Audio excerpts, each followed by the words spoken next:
Afrique Média. Le monde, c'est nous. Vous êtes en direct de la télévision panafricaine, mesdames, messieurs, bonsoir et bienvenue à cette première édition du journal sur Afrique Média. Dans un instant, les titres. Coup d'État au Niger, la Russie contre une intervention militaire qui conduirait à une forte déstabilisation de la région.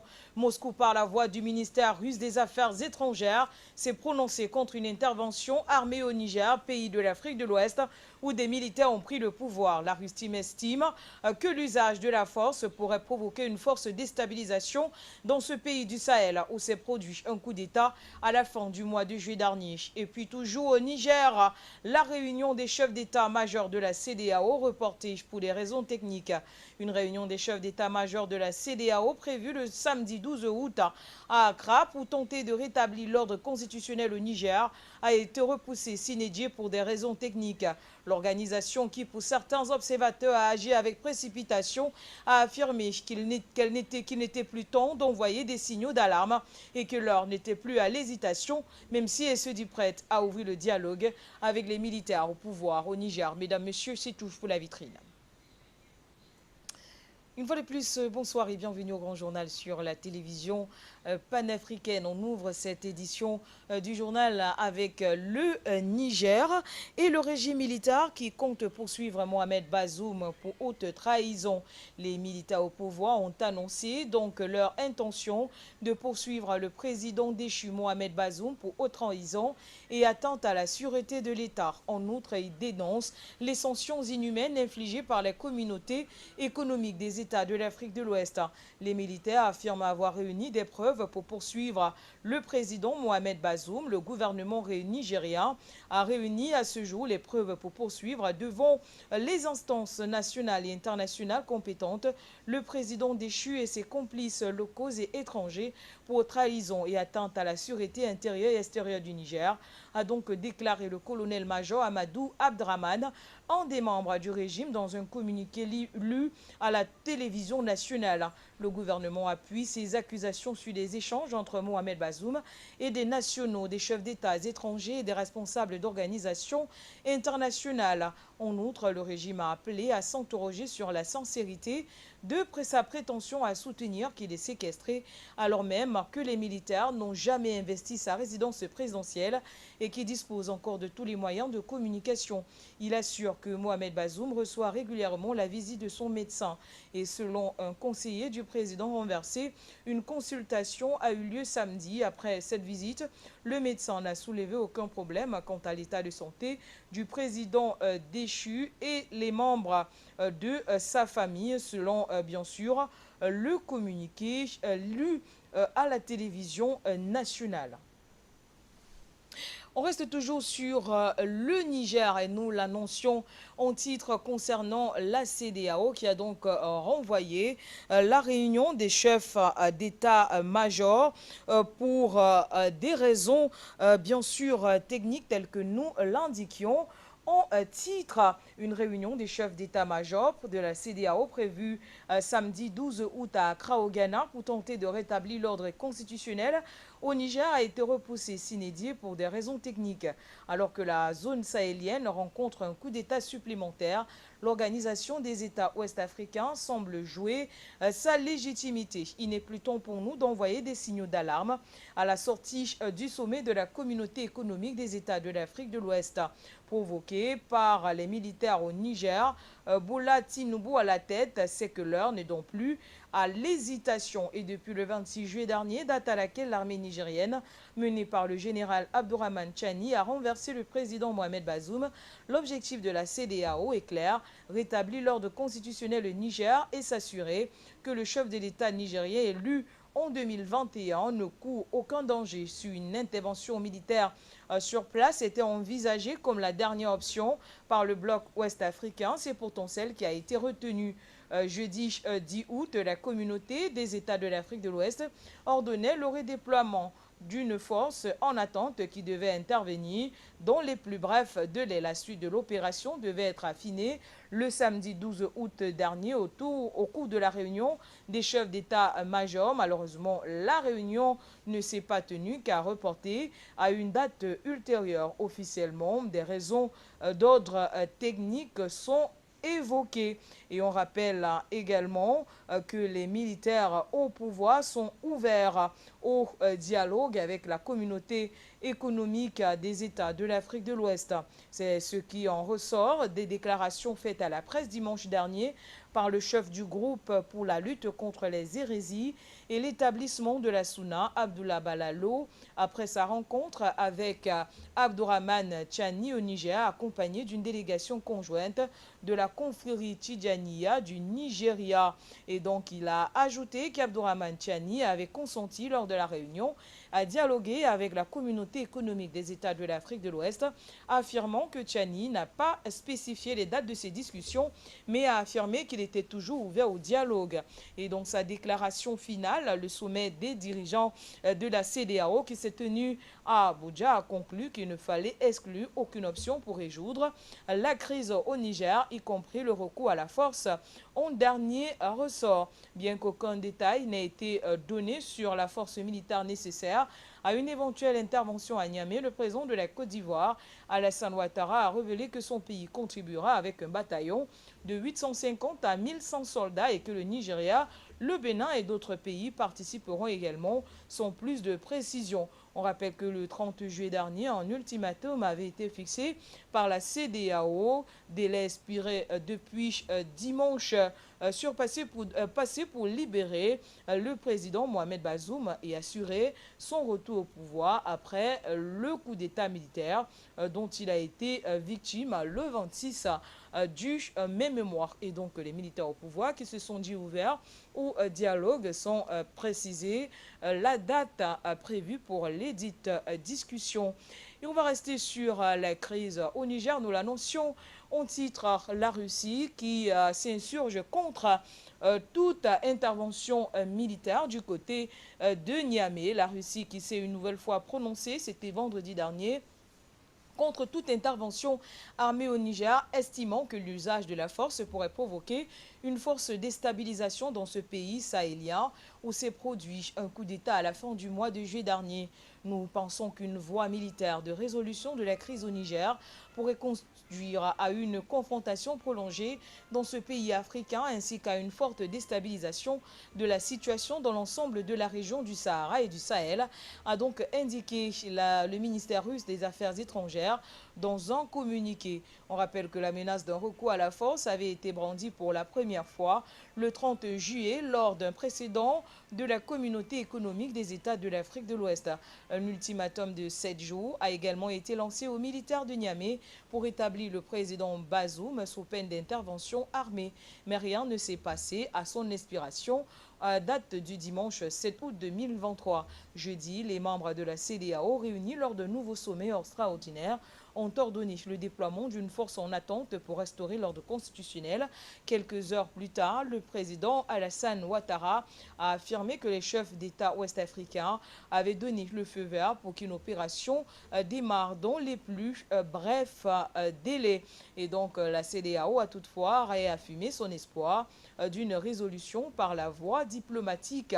Et c'est donc à l'issue du sommet d'Abuja, le président du Nigeria, Bola Tinubu, qui a assuré la présidence tournante de la CEDEAO, a dit espérer parvenir à une solution pacifique, ajoutant qu'un recours à la force en dernier ressort n'était donc pas exclu. On va rester sur cette actualité concernant la sortie de la ministre étrangère des Affaires étrangères russe qui s'insurge contre, bien sûr, l'intervention militaire du côté du Niger, évoquant une forte déstabilisation dans ce pays du Sahel et même dans l'ensemble du Sahel. On va donc recevoir un invité, il s'agit de Gamal Abina. Bonsoir Gamal Abina. Et voilà donc la sortie de la ministre des Affaires étrangères du de la Russie qui affirme qu'une intervention, une quelconque intervention militaire pourrait donc créer une forte déstabilisation du côté du Niger. Quelle analyse faites-vous de ces propos affirmés voilà, par la ministre des Affaires étrangères russe? Bonsoir à vous, une fois de plus, Gamal Abina. Bonjour, merci pour l'invitation. Donc, on apprend aujourd'hui que la Russie, évidemment, comme c'était évident, s'oppose à l'intervention militaire. Logiquement, le discours développé par Poutine depuis quelques années maintenant, et surtout depuis l'accélération l'année dernière de sa guerre en Ukraine, c'est un discours qui est très clair, qui dit simplement que les différentes interventions qui ont eu lieu en Libye, évidemment, on s'en souvient, en Irak, bien évidemment, en Somalie, parce qu'on oublie la Somalie, on oublie un peu souvent que la Somalie est un État martyr aussi, qui a été divisé en 4 micro-États. Toutes les interventions militaires voulues par l'Occident et par les États-Unis en particulier, particulièrement la dernière en 2003 face à Saddam Hussein qui n'était même pas mandaté par l'ONU, toutes ces interventions ont conduit à la déstabilisation chronique, la déstabilisation permanente de la région. J'en veux pour preuve que la Somalie est détruite depuis un peu plus de 20 ans, 30 ans maintenant, que le Soudan est en guerre civile. Évidemment que la Libye, après l'intervention de 2011 avec l'assassinat de Kadhafi le 20 octobre 2011, est en instabilation chronique, puisque le pays est quasiment divisé en 3 entités, la Cyrénaïque, la Tripolitaine et le Fezzan, donc en gros Tripoli, de l'autre côté Benghazi, puis le sud de la Libye avec les Toubous. Donc tous ces éléments-là ont fait que la destruction des différentes régions d'Afrique par les interventions américaines et au Moyen-Orient, dernièrement encore avec la Syrie, a conduit à ce qu'une instabilation chronique, une dissémination de ce qu'on appelle aujourd'hui le djihadisme terroriste dans la région, particulièrement dans la région du Sahel, a conduit effectivement à une instabilité générale dans dans une partie du continent africain. Donc Poutine s'oppose énergiquement à l'intervention étrangère, donc la CEDEAO bien évidemment, mais pas seulement, française ou autre, parce qu'il considère qu'effectivement ce serait donner raison à une politique néocolonialiste qui conduit tout le temps, à chaque fois, des États à tomber dans les guerres ou des confrontations entre États, enfin une catastrophe. Donc aujourd'hui, les Russes restent droit dans leur botte, puisqu'ils disent qu'il ne faut pas d'intervention militaire. Ils considèrent que cette affaire doit être réglée entre Nigériens, et ils ont raison là-dessus, et ils considèrent qu'un État souverain ne peut pas être envahi par d'autres États qui seraient limitrophes. Tout cela pour dire que ça fait suite aux différentes positions extrêmement courageuses de la part du Mali, par exemple, de la part du Burkina, de la Guinée, même de l'Algérie qui a dit qu'elle s'opposait à l'intervention militaire.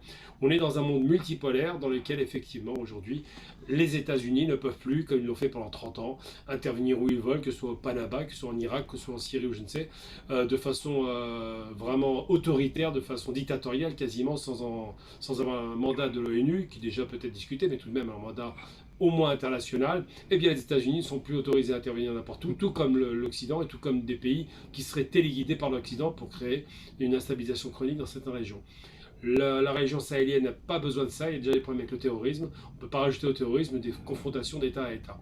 C'est la position que Poutine adopte, elle est cohérente, elle tient depuis un an sur un principe sain de dire que les nations sont souveraines et qu'on ne peut pas évidemment leur retirer cette souveraineté au motif que les dirigeants qui sont au pouvoir, qui sont d'ailleurs semble-t-il supportés par la population, ne plaisent pas à l'Occident.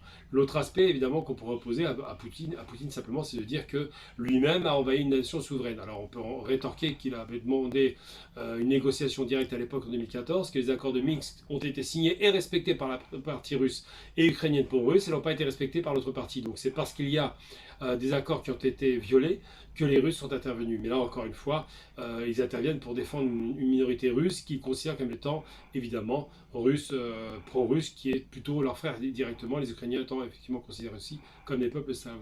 Donc c'est vrai que ces oppositions peuvent être opposées à M. Poutine, il n'en demeure pas moins qu'aujourd'hui, on a un président qui prend une position claire, nous ne pouvons pas plus intervenir dans les affaires intérieures d'un pays, quel qu'il soit, et quel que soit le régime, s'il vous plaît ou pas. Merci donc à vous, Gamal Abina. Rendez-vous dans nos prochaines éditions d'information. Alors qu'on va rester dans le Sahel pour cette fois parler du Mali et de la MINUSMA avec l'armée qui s'est emparée d'une base des forces onusiennes courtisées par des groupes rebelles. La mission des Nations Unies au Mali a annoncé dimanche avoir anticipé pour des raisons de sécurité son retrait d'un camp dans le nord du pays que l'armée affirme avoir récupéré après malgré de nombreux incidents avec les groupes terroristes et malgré les convoitises de l'ex-rébellion Touareg.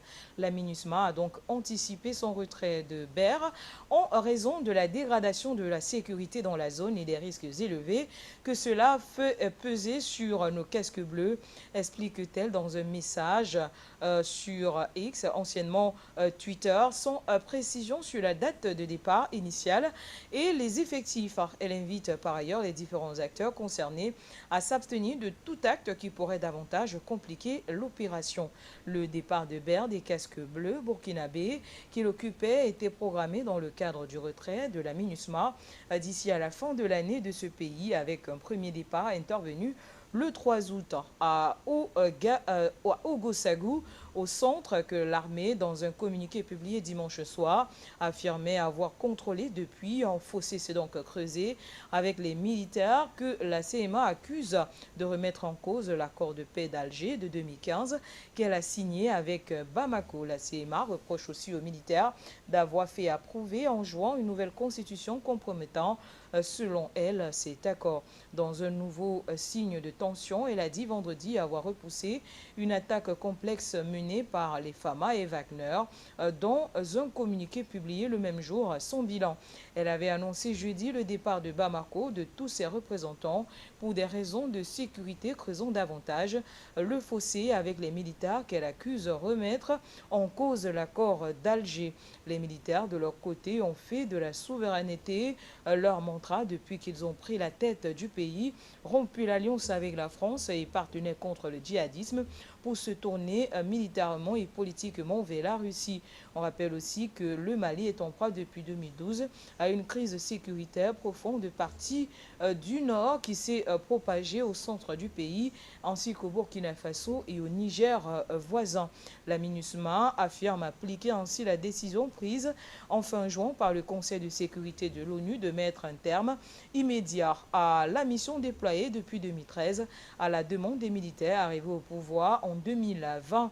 Le retrait de quelques 11 600 soldats et 1 500 policiers de dizaines de nationalités doit s'échelonner jusqu'au 31 décembre.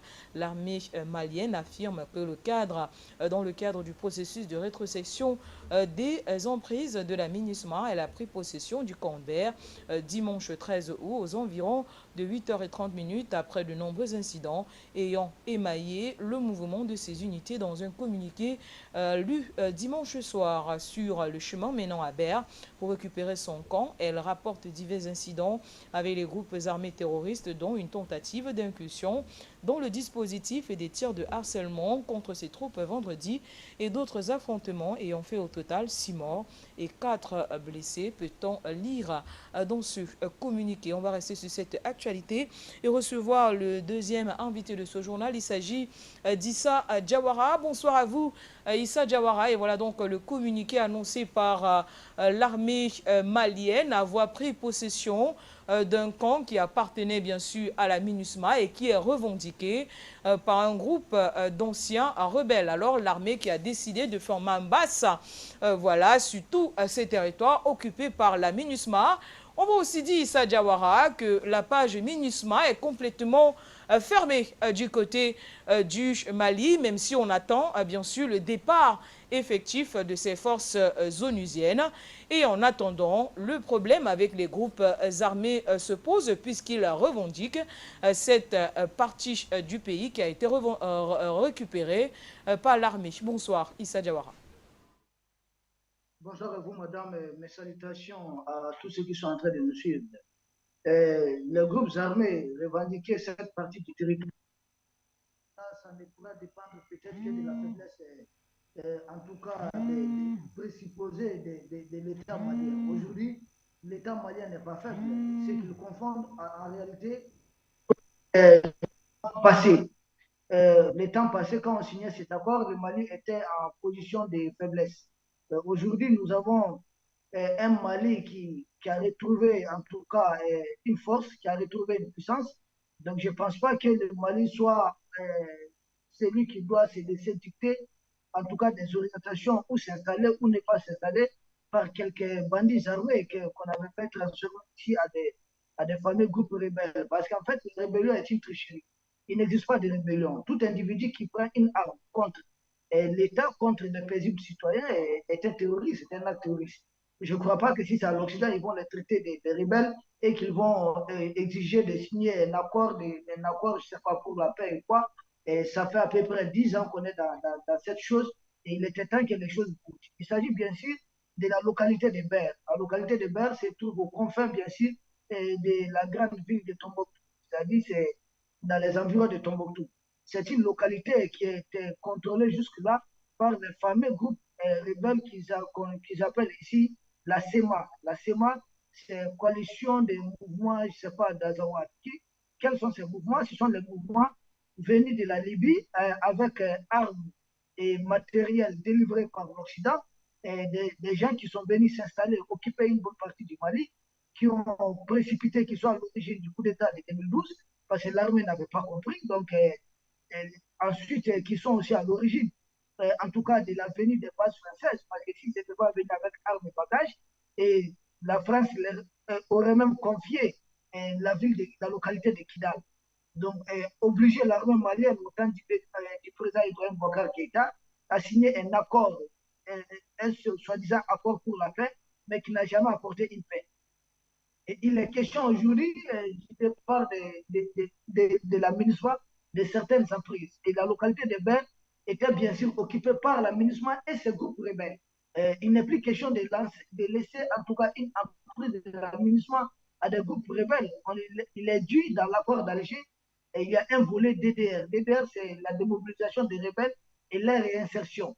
Donc les rebelles sont censés, s'ils sont tolérés jusque-là, les familles rebelles, c'est parce qu'il y a encore cet accord, ce fameux accord pour la paix, en tout cas d'Alger, euh, qui doit être respecté. Et cet accord demande, exige des rebelles une démobilisation totale et bien sûr leur désarmement et après leur incorporation, leur réintégration, bien sûr, au sein de l'armée malienne. Pour ceux qui n'ont pas commis certaines atrocités. Et c'est comme ça que l'accord s'est fait.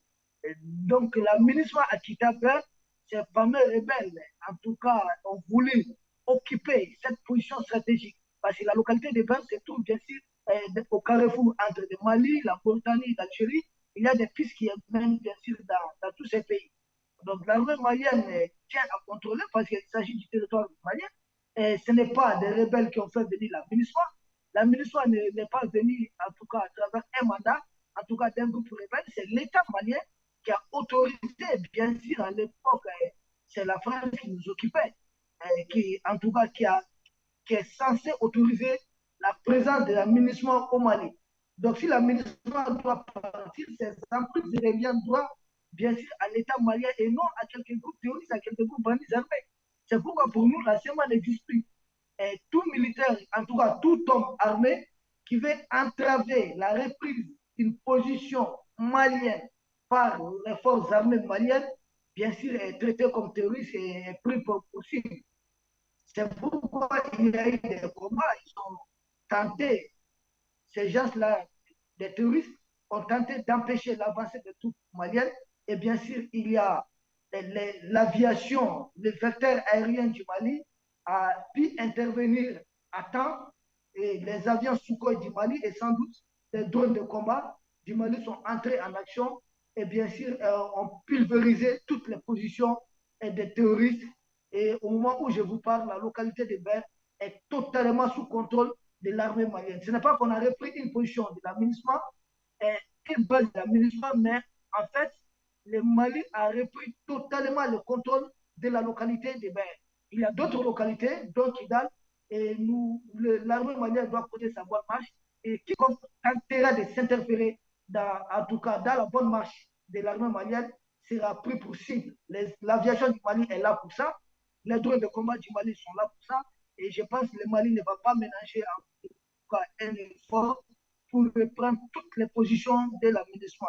Le ministre de la Défense est très clair là-dessus, le colonel Sadou Kamara, qui tente de s'interférer dans la marche, dans la reconquête à grands pas du Mali, de l'intégrité territoriale du Mali, bien sûr, le nom de l'opération, le nom de code de l'opération, ça s'appelle ici le repos éternel. Merci. Issa Diawara, merci donc d'avoir été des nôtres. Mesdames, Messieurs, c'est ici que nous mettons un terme à cette édition du Grand Journal sur la télévision panafricaine. Merci de rester en compagnie de nos programmes. Agréable fin de soirée à toutes et à tous.